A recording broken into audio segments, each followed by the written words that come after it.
Hi students, I am going to introduce you to the Waves Introduction Remote Lab. So your assignment here is to open the Google Doc, this one, make a copy of it, file, make a copy, name it however you want. Let's say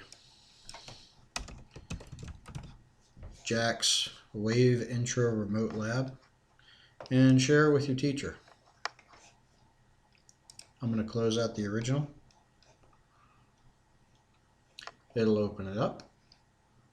So now you are the owner of the document. Click File. Once it loads up, share.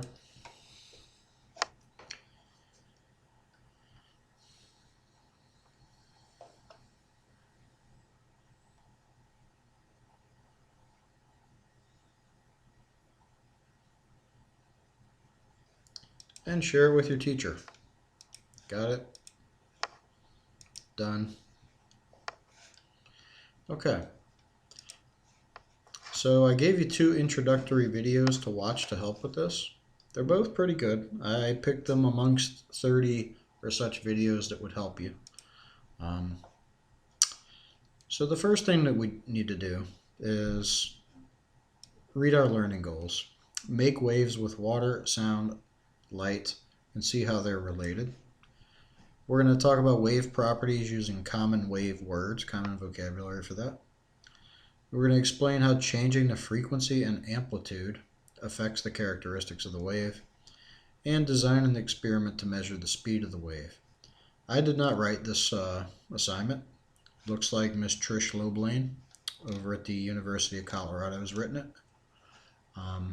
She writes pretty good assignments, pretty good handouts. So we're going to use that. I've been using her handouts for years. Okay, first let's take a look at the program. The link to the program's at the top. This lab uses, linked here, Waves Intro HTML5. So this will run on your smartphone. Click it, it'll open this. Let's just get it started. To get your faucet running, click the green button, and it's dropping drops of water into this pool of water.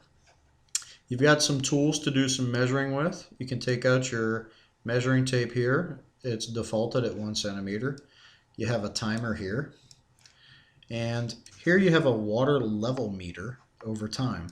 So we can go ahead and put in the water level. How high is the water rising as these ripples pass by?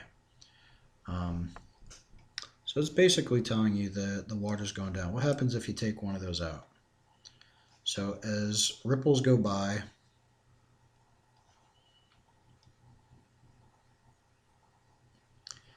so the light part of the wave, clicking on this turns on and off your waves. Let's put those back on. And so what happens when a drop of water falls into a puddle or a sink full of water? You're going to get an indentation. So what's the first color that you see in the water here? You see the mass of the droplet making an indentation in the pool of water. And they're showing that in black there. So what this little electrode is measuring for the water level is, looks like it's measuring whether or not I'm going to pause it right there. So we don't have this black one, this black measuring tool in the water. We have the white measuring tool in the water. So right here we're at the cusp of a black line, which is about to cross that. And let's look at what happens when it does. So I'm going to press play real quick. There. So now the white water, the white line is all the way up the top. And what that's showing us is that we have a wave coming up right here. So that's what it looks like. That's what the water level looks like as it's crossing this meter. If I were to put this right here, notice it's meeting it. If I move that up or down, let's follow the wave and stay in the center of it. And you can see if I follow the center of the wave, over here, as I'm doing that, they pretty much stay in the exact same spot. So as I arc this meter along that wave, they stay in the same spot. So what that's measuring is the exact same thing. You basically have two tools measuring the water level here. This one can measure water level at some point, and this one can measure water level at some point. Why would you need to do that? That's one of the things that we're going to get to in a moment. So if I wanted to measure right here, what's the water level at this point in time where I pressed pause? What's the water level here, and what's the water level here? So here, this black dot corresponds to this black meter, or gray meter and gray dot. And the white dot corresponds to the water level with the white meter. And if we let that go by over time, let's let it keep dropping again, press play.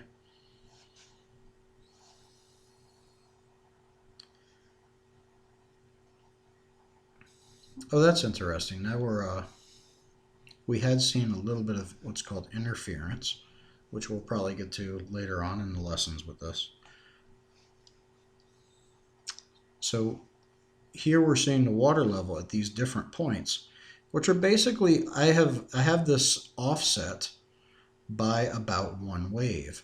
Notice at any time if you pause this, the distance between one wave here is about the exact same distance as I've separated these 2 meters away from each other. So these are always going to be offset by about half a wave. So if you look at this, here's the gray, and in between it is the crest of a white wave. And in between each 2 white crests, you see a gray crest. A crest being the top part of the wave, and a trough being the bottom part of a wave. Now, one thing that you need to remember is a wave is picking a point on one of these lines. Let's just pick the gray line, and getting at the exact same point from the exact same direction. So from this point right here, going down this gray wave, all the way up to that exact same point from the same direction is one complete wave. This was important to understanding what a wave cycle was, or a cycle, with your pendulum lab. Remember, it's not returning to the same position for a complete wave. It's returning to the same position from the same direction. So here we have a wave cycle that's just going up and down. The pendulum's wave cycles were going back and forth. So with the pendulum wave cycle going back and forth, you could get back to the same point from another direction, which would have given you half a wave cycle in that case. Pendulums do exhibit wave activity. We could graph a pendulum's wave function just like this. But with that said, let's move on to the handout further. So use your own words and captured images from the simulation to show you can measure the wavelength of the longest wave possible. So how are we going to do that? How are we going to make the wavelength of the longest wave possible? Let's let this keep going. And let's go ahead and see what happens when we make the waves less frequent.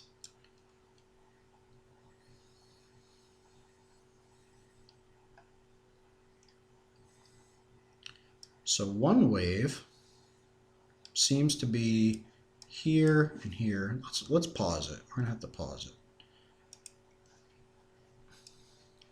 So from here to here, it should be a big wave. And that's what we're seeing here. Let's let it keep going.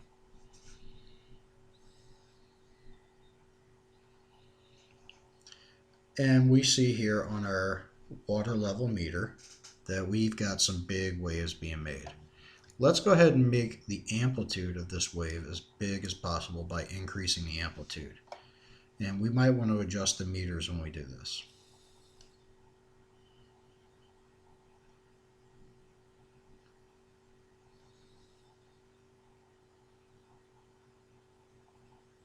So I'm going to pause it.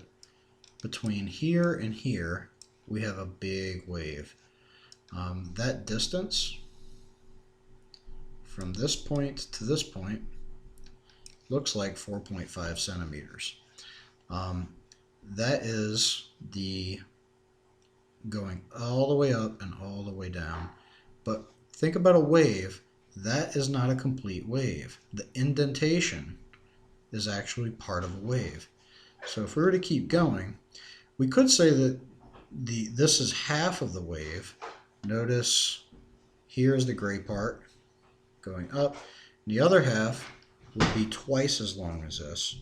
So this is the trough of our wave, and here is the crest of our wave, which the trough and the crest are going to be the same length. So this should effectively be the whole wave 9 centimeters, because the trough here, the crest, is 4.5 centimeters, and the trough is going to be another 4.5 centimeters. Should we keep this playing? I don't think we need to keep that playing to achieve that. Looks like I'm getting around about 4.9 centimeters.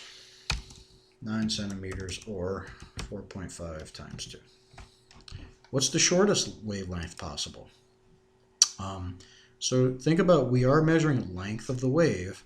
So let's play it. Let's increase the frequency as much as possible and decrease the amplitude as much as possible. So the waves should get much more frequent and tinier. Let's get them dropping. I don't know why we are not seeing water dropping. Let's see here. What am I making a mistake with? Let's put our meter back. Oh, that's why. A wave with no amplitude is not a wave at all. That makes sense. All right, we can barely see what's going on here. It's pretty faint. So let's go ahead and pause. I see the faint crest right here and the faint trough about right there. Let's look at our placement and see if that's about right. So that does look about right. We're seeing our waves there. So if we were to measure, if we were to pause and measure, they're coming pretty quick. It'd be nice to be able to slow it. Oh, yeah, we can slow it down. Let's slow it down. And I'm going to pause it on the next one that I can see. So if you look over here, we are seeing our waves. So I paused it right where this crest is coming back down. So here's the crest. There we go. So what is that distance there? Let's measure it. Distance from this orange point to that orange point is 1.6 centimeters. So I'm just going to write equals about 1.6 centimeters. Or that's wrong. Why is that wrong? 1.6 centimeters. No, I did take into consideration. That's not wrong. Crest is about half this, and I'm including the trough here. You can see the light portion here and the dark portion of the wave here. So here's my crest, here's my trough. So this is actually the whole wavelength, both the crest and the trough together. It's 1.6 centimeters. So let's go back this, or that would be 0.8 times 2. All right, what is the height of the tallest wave possible? How are we going to measure height? That's I'm not sure if we can do this unless this is actually accurate. Yeah, I guess this does make sense. If we're going to assume that the height on this water level meter is the corresponding 100% to what it's measuring over here, then we can use this to measure our height of our waves. So it said the largest. Let's decrease the frequency and increase the amplitude again. Because we're just starting out, there's going to be a little bit of interference before the waves are able to cancel out all that interference and start building. Let's go to a normal speed.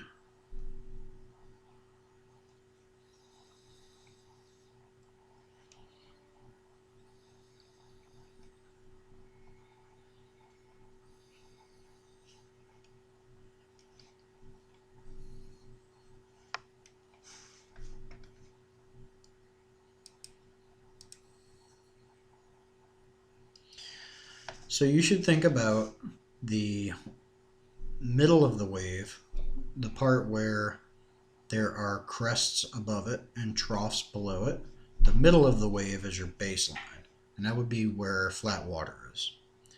So what is the wavelength or the height of the tallest wave? So we're going to pause in the middle of it. Looks like above here is half and below here is half. So here's our baseline. So basically what we need to know is how can we measure from here to the tallest part? So we're going to need our meter. What happened to our meter? Oh, there it is. Here's our meter. Looks like it's not going to measure on there. Let's see what happens on our graph. So here's our position in centimeters. So it's saying from here to here is 1 centimeter. That's the position of the wave. Doesn't say if water level corresponds 100% to the centimeter position, but mathematically, if this is 1 centimeter and this box right here is half of a centimeter, then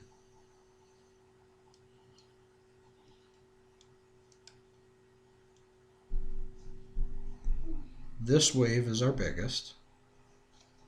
So we need to measure from the baseline to here.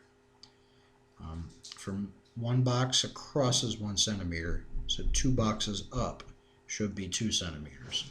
So it looks like a 2 centimeter height. 1, 2 is our tallest wave. So I'm going to pause that and we're going to go ahead and write 2 centimeters for that. Describe your experiments to make waves of different wavelengths and height, including which views and tools were needed and why. So at this point, I'm going to go ahead and let you guys tinker with the rest of both the handout and the simulation. Remember, this here adjusts how tall the wave is, amplitude.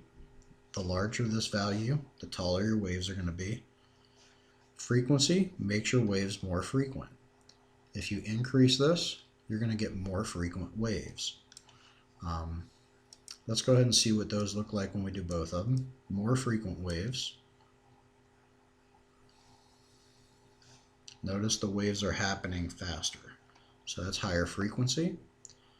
And by decreasing the amplitude, we can make them smaller. Alright, it's a good place to pause the video and let you guys tinker with